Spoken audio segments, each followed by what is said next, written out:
Thanks everyone for coming today. My name is Kim McKechnie. I'm the Executive Director of Communications and Community Engagement for the Saskatchewan Health Authority. I'm going to be moderating this, and so I just would like to say a few comments first to set the context. The information we provide today will include the number of patients we are caring for in hospital related to the Humboldt Broncos accident and their general condition. We will also provide you with information about the health system response and try to give you a better sense of what that first night of trauma response looked like. We will not be answering questions regarding names of patients, specific injuries, or specific care. We will also not be answering questions about the misidentification. Those questions should be directed to the Ministry of Justice. Today we'll begin with a statement from Saskatchewan Health Authority CEO Scott Livingston, who's the furthest to the left here. And then that will be followed by remarks from Physician Executive Mark Waba, who's a physician executive on the executive team for the Saskatchewan Health Authority. And then after Mark is done, we'll take your questions. So with that, I'll hand it off to our CEO, Scott Livingston. Thanks, Kim. Thanks, everyone. So like all people in Saskatchewan, all of us at the Saskatchewan Health Authority have been devastated by this tragic accident involving the Humboldt Broncos Junior A hockey team. Healthcare providers and support personnel have been working tirelessly to care for patients and families to ensure that they have what they need both physically and emotionally. Our hearts are with the patients and their families and those with enduring injury and loss. A tragedy like this requires not only healing of the body, but healing of the mind. Our mental health professionals have been working with those affected on the ground in Humboldt and also supporting that community. As well, we've deployed them to support both our providers and first responders. I want to thank the people of Saskatchewan for the outpouring of support that they've shown patients and families, but also for healthcare providers and support personnel. There's simply not enough words to say thank you. In particular, I want to acknowledge the employees and physicians who have put their needs ahead, who have put the needs of many ahead of their own and have rallied together to do everything humanly possible to care for the Humboldt Broncos and their families. We have truly responded as a provincial healthcare system. From our first responders to our staff, physicians, and throughout our communities and healthcare facilities. Caring for and supporting all of our patients and our families within our facilities and throughout our communities is our #1 priority. And it's one of the reasons why I'm asking today, right now, what is needed most on behalf of our patients and families is time and space for them to heal. We're asking that the media not come to our hospitals unless we ask you to. Patients and families need privacy, and they need to feel comfortable that they're being in or around the hospital without being photographed or questioned. I'm also asking today that the media not contact our staff and physicians. They're actively involved in patient care, and this must remain their priority. We know Saskatchewan people are eager to hear the progress and updates on our patients and families, and we will do what we can to provide you the information that families are comfortable with us providing you today. I know that there's also a great interest in the province and around the world at and how our system responded to this tragedy. I can tell you that the health system and its partners were at its absolute finest in the most of horrific circumstances. Today you're going to hear from Mark Waba, one of our physicians, who's going to provide some information around our patients and our families and the response to this tragedy. So we'll toss it to Mark. Good afternoon. First of all, Can you spell your name? My name? W-A-H-B-A. And it's Mark with a K. First of all, I want to offer my condolences to the families and friends of all those who lost their lives or were injured as a result of this tragic incident. I also want to express my solidarity with the Humboldt Broncos, the City of Humboldt, and everyone in Saskatchewan and nationwide impacted by this tragedy. With the permission of the patients and families, we want Saskatchewan people to know that as of today, 12 patients remain in hospital. 4 patients are in critical condition, 4 patients are in serious condition, and 4 patients are in stable condition. Critical condition means life-threatening injuries. Serious condition means significant injuries. When we first learned of this terrible tragedy, we initiated a system response called the Code Orange. This process starts mobilizing resources and creating capacity within the system to respond to many critically ill patients arriving at the same time. I want to sum up our experience by quoting my friend and colleague, Dr. John Witt, who was a physician on staff at the Incident Command Center that evening.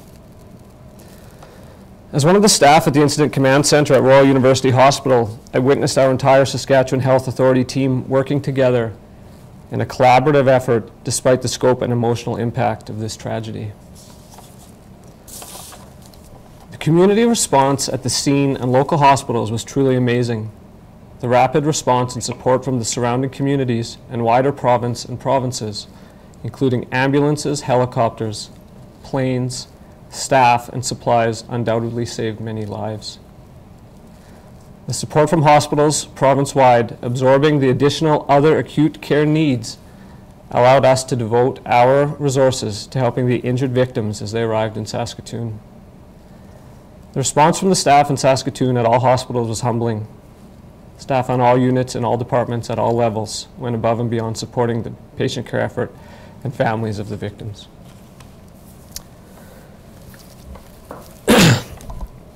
I can attest as a physician who was on scene with STARS. It was truly a team effort. It was a province-wide team effort.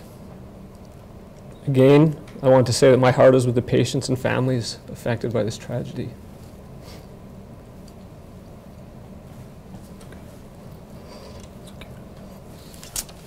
My heart is with my colleagues, the physicians, nurses, paramedics, support and administrative staff, the volunteers, all the healthcare providers who are working so hard to attend to those who are suffering. Thank you. So with that, we'll take questions. For those on teleconference, we're going to start with questions in the room, and once we've exhausted those questions in the room, we will invite you to ask questions via teleconference. So with that, thank you. I'll ask who has the first question. I'll go first. Mark, sounds like you were on the scene. Yes. Can you describe your experience, what you saw? Let me correct that. I was not on the scene. I went to Nipawin Hospital. Can you describe that? We were the 3rd helicopter to arrive in Nipawin, and it was very calm when we arrived. I can't say enough about the team in Nipawin, the EMS, the first responders, all the volunteers, the community support, the physicians and nurses, that they had everything completely under control. Scene commander was Dr. Van de Kamp from STARS. She was organizing and coordinating transport out of Saskatoon. So when I arrived, they had everything in control. Do we have another question? And if you could just maybe your name and where your outlet before you ask the question, please. Karen Paul, CBC National News. We've heard a little bit about the chaos and the difficulty in figuring out what was going on in the scene. How were patients triaged and moved into different facilities? Who's making those decisions and on what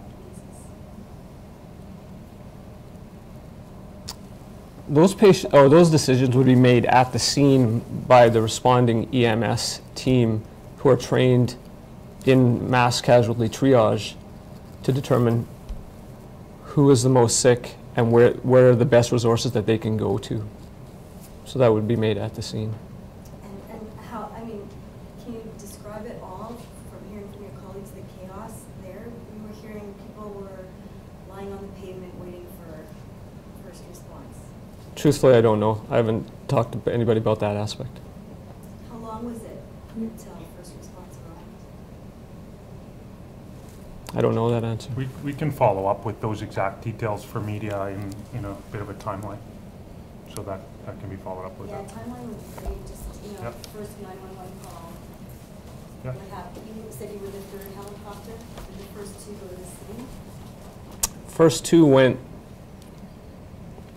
yeah, I think one went to the scene and then they both went to Nipawin because the patients had been transported to Nipawin by ground. Where did those ambulances come from? How many did you have? Again, I don't know the fine I don't details. think those exact details. I think we can follow up with all those exact details on that. Yeah. What about the casualties? Where were they taken? Sorry, if you can speak up. Do you know where the casualties were taken? Well, Like the ones who didn't make it, who didn't need to go to the hospital? No, I do not know. yeah, no, well, the casualties went to various different sites, but ultimately all ended up in Saskatchewan. Laura Woodward, CTV News. You said that when you arrived in Nipawin it was quite calm. When did it turn to chaos for you? This isn't about me. This is about the care providers, the families, the patients. I never saw it turn to chaos. When I came to RUH, it was in control. When I arrived in Nipawin, it was in control. How are you feeling today? Not very good. Nick with City TV. Mark, obviously there's two sides to this, but one thing I'm seeing from an outsider is just the sense of community, Saskatchewan, and the world just coming together. Talk a little bit about that, seeing your colleagues working, and just, it's such a tragedy though, but to see that perseverance going through, if you can kind of just talk about that side as well. Scott and I were talking about this earlier today. I think the biggest thing that's amazed me from this tragedy is exactly that, this sense of community and how everyone just dropped everything and came together and played their role. And everybody knew what their role was, and everybody did their role, and that's why the system response worked in the way that it did. And I'd just like to add, I think, to Mark's point, one of the other things that happened is beyond the SHA resources, the Saskatchewan Health Authority resources, partners across the province, the community of Humboldt, the hockey community, other government organizations and community-based organizations, first responders were critical to this response and ongoing response, supporting families and the communities through this tragedy. How are the first responders, what are they doing to deal with the trauma that they've seen Friday?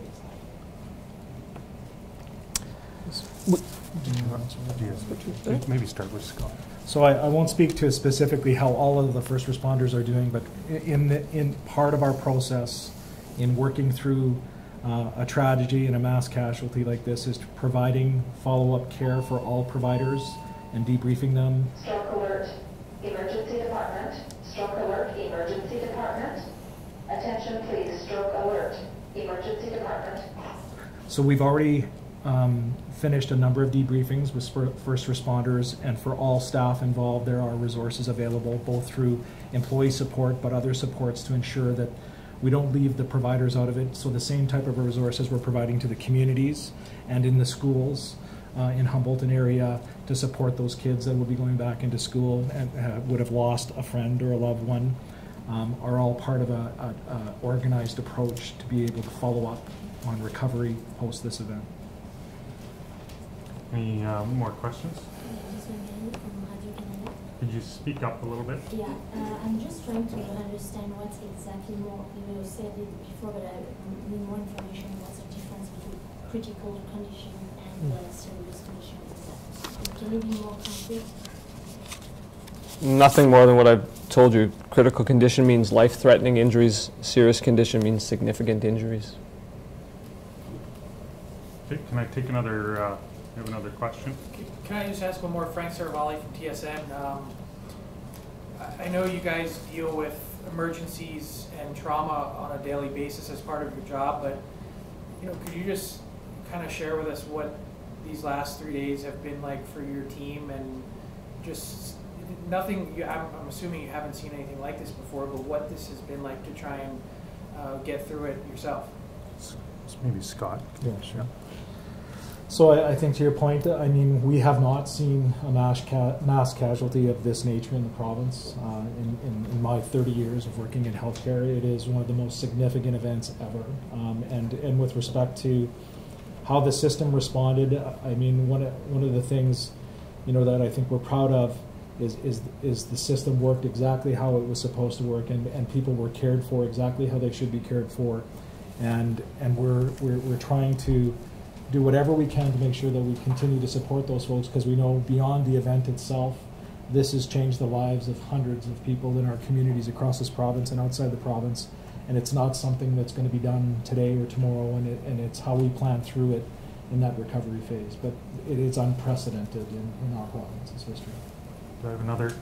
Sorry, Nick, I think we need to give. Yeah, sorry, we had. Does anybody else have a question before I let Nick have one? Go ahead. Trevor Howell from Star Metro Calgary.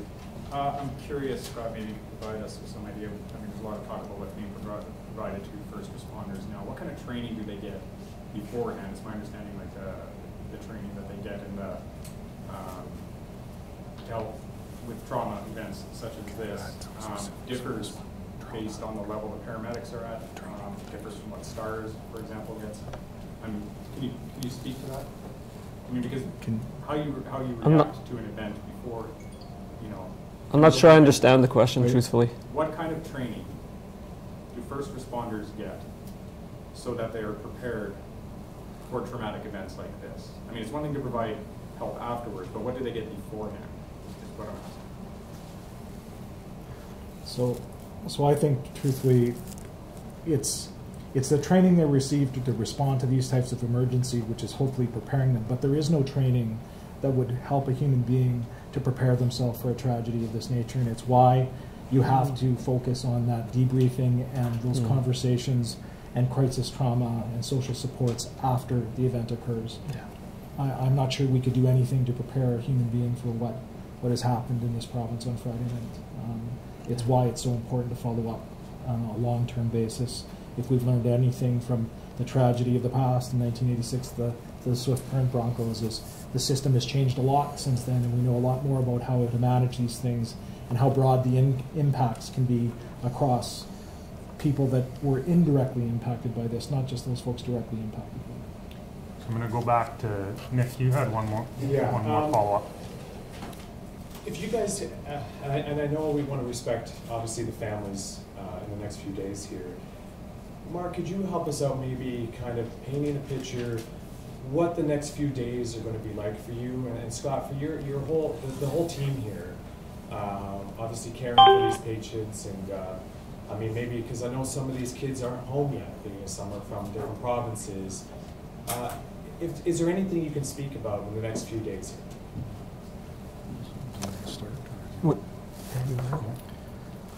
Start with system-wide stuff first.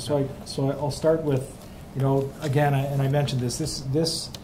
The response to this goes well beyond the doors and facilities of the Saskatchewan Health Authority. So we have coordinated a provincial response with virtually every provincial organization you can imagine in the province, whether it's highways or corrections or social services, at the elementary school, the advanced education system, because some of these kids are in high school, some of these kids are in university.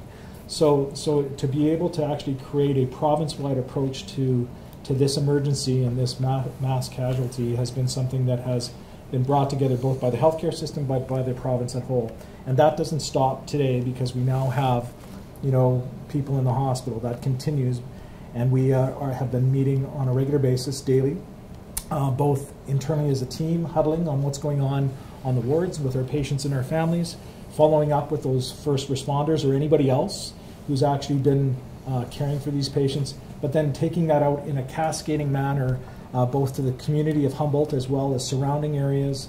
As I said, we're partnering with the school divisions to ensure that the kids, when they get back to school tomorrow in Humboldt, are properly cared for with respect to having the right people on the ground, so they have somebody to talk to about this tragedy. And that's really what we're going to continue to see over the next little while. With respect to getting kids home or bringing families here. We've got supports in to support the families when they're here from both accommodation, and we've got phone numbers. We've issued numbers publicly for people in the public that may feel that they need that came up upon the accident that needs some kind of counseling. So we've actually spread those numbers out, and we will continue to do that until the need isn't there. And that's going to be a long time. It's not just the next couple of days. I suspect we'll be dealing with some of these things for a while. So I've got one last question in the room before we move to teleconference. So. Yeah, and I apologize, but I'm just trying to understand this a little bit. So I know it's a provincial issue, the misidentification, but as a medical staff, how is it possible not to know who you're dealing with when you've got blood types and identifying things for an individual to have, like, I just don't understand. We indicated that we can't speak to that. That's a issue. If you want to speak to the Ministry of Justice and refer your request to them, please do. But I guess you and your staff are hands-on. You're right here. You know who you're dealing with. The Ministry of Justice doesn't. I appreciate that, and there's a follow-up process for that, and the Ministry of Justice can speak to that. So I'm going to ask for questions on teleconference. Hi. Yes. It's Rob Drinkwater with the Canadian Press. Look, I know you're directing this to the Minister of Justice, but I mean, the hospital has some involvement here. I mean, Xavier LaBelle was being cared for when the hospital would have thought he was Parker Tobin or perhaps someone else. Was Parker Tobin's family at LaBelle's bedside thinking it was their son? We aren't going to comment on anything related to patient matters. We don't have the consent to do that. We don't have consent to do that. I mean, this must be very distressing for other families. Are other grieving families wondering if there was a mix-up similar in their cases and thinking that perhaps their son is alive? Yeah, I think the same thing. I mean, we can't get into this without the consent of the families involved to speak about this and anything related specifically to them. That's just not something we can do without being consistent with our privacy restrictions. So this isn't a specific name I'm asking about. I'm asking, you know, are other families perhaps calling in, wondering was there a mistake in our case? I'm just going to refer you to the follow-up process with the Ministry of Justice. I just don't think we have indicated that is a matter that they will speak to, and they will speak to alone. So please ask for other questions from the teleconference line. Can you speak to what triggers a code orange? Who takes charge and who gets called in? So I'll ask Dr. Wabbit to speak to that. So a code orange happens when we have an incident where the number of patients, it's a large number of patients arriving all at the same time. And what happens is as I mentioned, we initiate a system response. We mobilize resources to create capacity. So we get extra operating room staff. We call in more physicians. We call in more nursing staff, support staff. We move patients within the hospital to prepare, because the new patients are going to arrive at close to or at the same time. So there's a coordinated team that is called in and sets up an operational command center and a site director in the emergency department that directs as the patients come in, gives each patient to a specific team. How often I guess when was the last time there was a code orange in the province? Do you? It's a good question, Pam. We'll look into it. Yeah, but I'm not aware of one recently. Yeah, it's pretty unprecedented. Can I get? We'll follow up with that, Pam. Is there any other questions from the teleconference line? And so this coordinated team. Can you please? Sorry. Can you please? We just need to know. I apologize. I didn't introduce. Can you just say your name and the media outlet you're representing? Oh, sorry. It's Pam Cowan. Sorry, Pam. Yeah, it's okay. So I'm just wondering. So this coordinated team that gets called in, then that team coordinates the ground and air ambulance. are they in charge of all of, the entire operation then? Well, there's an operational command team, and so a member of that team would coordinate the ground and air ambulance in coordination with Link Center STARS in out of Calgary. So a member of that team would help coordinate that. But the actual staff in the emergency department would not be coordinating the ambulance response. Can we make time for, are there any other questions on the teleconference?